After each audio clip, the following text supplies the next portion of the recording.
جو دوست اس ریلی وچ شامل ہوئے میں مبارکباد پیش کردا کہ تسی اس غزوہ بدر دے 313 دی سنت ادا کیتی ہے۔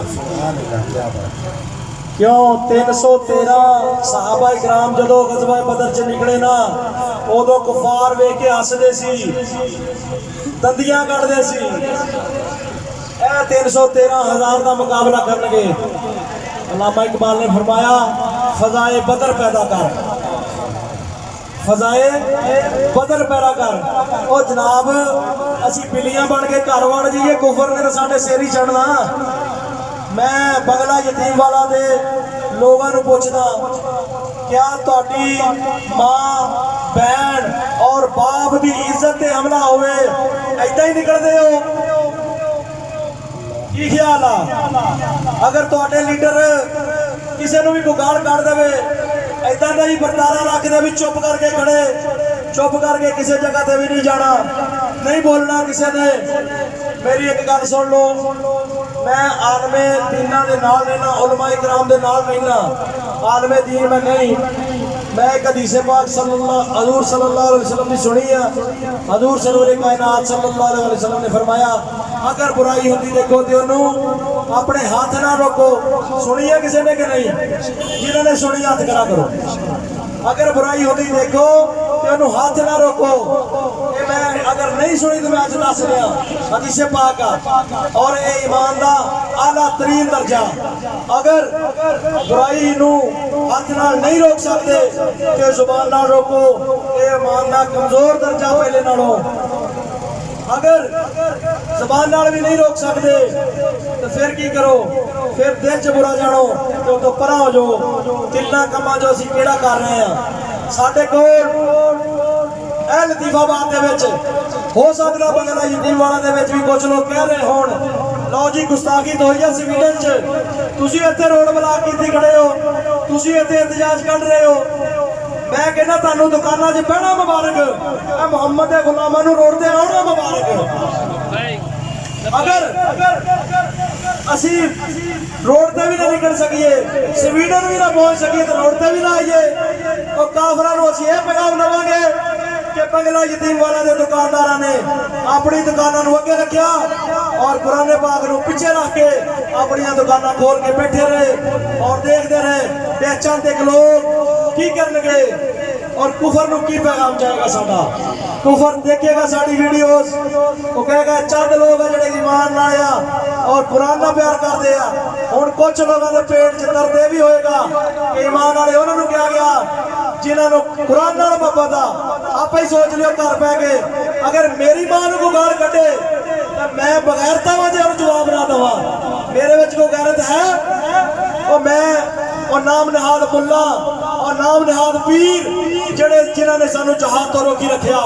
دین امن کا درس دیتی ہے، دین امن کا درس دیتی ہے۔ نہ حقوق العباد دی گل دسی، نہ جہاد دی گل دسی، نہ کلمہ حق بلند کرنے دی گل دسی۔ اگر دسی ہے تو امیر المجاہدین حضرت علامہ خادم حسین رضوی رحمۃ اللہ علیہ نے دسی ہے۔ غزوہ تیرے جان نثار، غزوہ تیرے جان نثار، رہے گا یوں ہی ان کا۔ سارے دوستاں کے میرا سوال ہے جتوں جتوں تک میری آواز جاندی ہے، ایک گھر جا کے سوچنا، اے ہن بھی دکاناں تے بیٹھ کے سوچنا کہ تہاڈی ماں بہن نوں کوئی گالی دے پھر ایتھے چپ کر کے لنگ جاؤ گے، چپ کر کے کھڑو جاؤ گے یا کہو گے میرا ہاتھ نہیں پہندا یار میں کی کراں؟ اور ساڈے باپ نوں ساڈے چاچے تائے نوں کوئی دوسرا خاندان باہوں پھڑ کے گھروں کڈ دے نا اسی نسلاں تک دشمنی پا لینے ہاں، نہ اسی انہاں دیاں ویاواں شامل ہونے ہاں، نہ اسی انہاں دیاں فوتگیاں شامل ہونے۔ کیوں؟ ساڈے بابے نے گھروں کڈتا سی۔ اور تیرے بابے دی عزت قرآن نالوں ودی ہے، تو آپ دی عزت واسطے تو تعلقات چھڑ دے لوگاں نالوں، اپنی عزت دا مسئلہ ہوئے تو تو دشمنیاں پا لوے۔ میں دسدا میرے گجر خاندان چ 24 قتل ہوئے آ، دوویں خاندان گجر سیے، کی سی مسئلہ؟ عزت دا سی۔ ایک گھر دے 17 قتل ہو گئے، دوسرے گھر دے 7 قتل ہوئے۔ دسو مینوں الصلاۃ والسلام علیکہ یا سیدی یا رسول اللہ وعلی آلہ وصحبہ اجمعین۔ اذان اسی بڑی چپ کر کے سنتے ہیں، ماشاءاللہ بڑی اچھی گل ادب ہے۔ ਤੇ ਚੰਦ ਕਦਮ ਤੁਰ ਵੀ ਪਿਆ ਕਰੀਏ ਮਸਜਿਦ ਦੇ। ਨਮਾਜ਼ੇ ਜਨਾਜ਼ਾ ਹੋਵੇ ਨਾ, ਸਾਲੇ ਦਾ, ਮਾਮੇ ਦਾ, ਚਾਚੇ ਦਾ ਪੁੱਤ, ਭਾਵੇਂ ਲਈਏ ਹੋਵੇ, ਚੌਕ ਆਜ਼ਮ ਹੋਵੇ, ਭਾਵੇਂ ਮੁਜ਼ੱਫਰਗੜ੍ਹ ਹੋਵੇ, ਭਾਵੇਂ ਇਸਲਾਮਾਬਾਦ ਹੋਵੇ, ਉਹ ਫਰਜ਼ੇ ਕਿਫਾਇਆ ਵਾਸਤੇ ਲੋਕਾਂ ਕੋਲੋਂ ਪੈਸੇ ਵੀ ਮੰਗ ਲੈਣੇ ਆ। ਮੈਂ ਫਰਜ਼ੇ ਕਿਫਾਇਆ ਪੜ੍ਹਨ ਚਲਾ, ਪੜ੍ਹਨ ਉੱਥੇ ਵੀ ਨਹੀਂ ਸੀ ਜਾਣਾ ਜੇ ਨੱਕ ਰਹਿ ਜਾਂਦਾ। ਨੱਕ ਰੱਖਣ ਵਾਸਤੇ ਅਸੀਂ ਜਨਾਜ਼ੇ ਪੜ੍ਹਨ ਜਾਂਦੇ ਆ। ਫਰਜ਼ੇ ਕਿਫਾਇਆ दूर दूर जाके, और फर्जे ऐन महल्ले की मस्जिद च नहीं पहुंच सकते। शर्म होनी चाहिए सानू। मुसलमान कहलाउंदे होया हकूकुल इबाद का ख्याल रखो।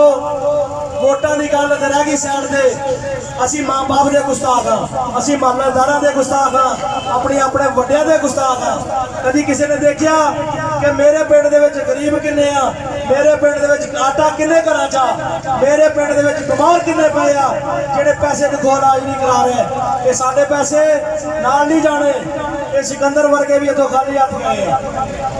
ये कुछ नहीं नाल जाना। मखलूक खुदा की खिदमत करो और हक दे नाल खड़े हो जाओ। और आखिरी पैगाम अपने चौधरियों को जाके दसो ना। अब्दुल्ला वैस साहब कुरान पाक दे हो गया हमला, की ख्याल है और की प्रोग्राम है, पीटीआई का की लाया मला। असी कहने नामूसे रिसालत वास्ते कोई भी आगे निकले गल करे ना। जो मेरे को इख्तियार आ मैं उदों नहीं कुछ कर सकिया। 3.5 पौने 4 साल मैं एवं ही गाड़ दिते हुक्मरानी च। रियासत मदीना बनाते रियासत मदीना इदा होंगी सी, रसूल पाक सल्लल्लाहु अलैहि वसल्लम की इज्जत ते हमले होंदे सी ते सहाबा इकराम चुप कर जाते सी। सुनो गल फिर हदीस पाक हजरत अबू दुजाना रज़ी अल्लाह तआला अन्हु एक सर फड़ के आका करीम वाल आ रहे हैं। सहाबा इकराम ने फरमाया या रसूल अल्लाह गल गौर ना सुननी है। हजरत अबू दुजाना किसी का सर लेके आ रहे हैं, खून दे विच लत पत सी ओ सर। आपने आका करीम सल्लल्लाहु अलैहि वसल्लम के कदमे मुबारक दे उत्ते रख दिता लियान के सर। हजूर ने पता सी भी केदा सारा, फिर भी साहबा नूं दस्सण वास्ते, तुहानूं सानूं दस्सण वास्ते आका ने फरमाया अबू दुजाना केड़ा सिर लेके आया? फरमाया या रसूल अल्लाह ये सर मैं अपने बाप दा लेके आया, तुहाडे खिलाफ बक-बक करदा सी। ओ फ्रांस दे कुत्ते, हालैंड दे कुत्ते, स्वीडन दे कुत्ते बक-बक करन ते अज दे नाम नहाद अमीरुल मोमिनीन बोलण ही ना। असी एटम बंब भुक्खे मर लिया, तुहाडियां याशियां वास्ते नहीं मरे। असी भुक्खे मरे हैं तो एटम बंब वास्ते बने हैं मरे हैं। तो जे एटम बंब मेरे आका की इज्जत ही काम ना आया तो फिर असी उन्हें चूल्हे च पाना, उन्हें किसी ब्याह से चलाना, असी उहदा की करना? असी सिर्फ और सिर्फ ये आलमे कुफर नूं दसना चाहते हैं। अगर किसी ने भी असी चाहे तादाद थोड़े होइए और फतह हुंदी उदों आ जदों थोड़े होंदे आ और ईमान दा जज्बा ज्यादा हुंदा वा, उदों फतह दिंदा अल्लाह ताला। कई कबीला किन्ने लोग सीगे जिन्होंने 800 साल तक दुनिया की हुक्मरानी की, इस्लाम ने हुक्मरानी की, खिलाफत का निजाम रहा। खुदारा अपने घर च जाके सोचो कि जिन्ना कसी इज्जत रसूल वास्ते, इज्जत कुरान वास्ते निकलते हैं, क्या अपनी जाती इज्जत वास्ते भी इन्ना की निकलते हैं? अपनी जाती इज्जत का मसला हो थाने सुबह तो लैके शाम तक बैठे रहते हैं, अदालत से सुबह तो लैके शाम तक बैठे रहे, कभी भी आवाज पै जानी भाई हजे नहीं, अज नहीं मैं वेला, अज मेरी पेशी आ, कोई पता नहीं कदों आवाज पै जाए, कोई पता नहीं कदों SHO बुला लवे। तो शर्म करो, तो हजूर के दीन नाल खड़े हो जाओ। ये साडी तनज़ली दा वजह ये बन